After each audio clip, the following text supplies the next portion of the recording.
তো গাইজ আমার জন্মদিনে আমার সঙ্গে যে এটা হবে আমি ভাবতেই পারিনি। জন্মদিনের রাত্রিবেলা দেখি দিদিরা সবাই মিলে আমাকে একটা সারপ্রাইজ দিল। দেখি আমার জন্য আমাদের কেক কাটানো গিফট পায়েস নিয়েছিল, তো মজা করে কেকটা কাটলাম। তারপরে সকালে হলে খাওয়া দাওয়া শুরু করে দিলাম। প্রথমে কচুরি খেলাম, কচুরি খেয়ে চলে গেলাম রানাঘাটের দিকে টিকিট কেটে। রানাঘাটে গিয়ে শিবা রেস্টুরেন্টে গেলাম, গিয়ে দুপুরবেলার খাবারটা খেয়ে নিলাম। দুপুরবেলা খাওয়ার পর চলে গেলাম বাড়ির দিকে। তারপরে সন্ধ্যেবেলা চলে গেলাম রানাঘাটে। ট্রেনের মধ্যে দেখি আমার বন্ধুটা কি করা শুরু করে দিয়েছে। তারপরে মিও মোড়ে গিয়ে বন্ধুরা আমার জন্য এই কেকটা নিল। তো বেশি কাউকে নিয়ে আসেনি, 5টা বন্ধুকে নিয়েছিলাম।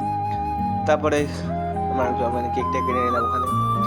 কেকটা ভালো ছিল, কেকটা খেয়ে নিলাম, ভালোই কেটেছিল। কেকটা একটু বেশি মিষ্টি ছিল। তারপরে আমার খাবার বানালাম। ওরা চিকেন নিয়েছিল, আমি পানির নিয়েছিলাম।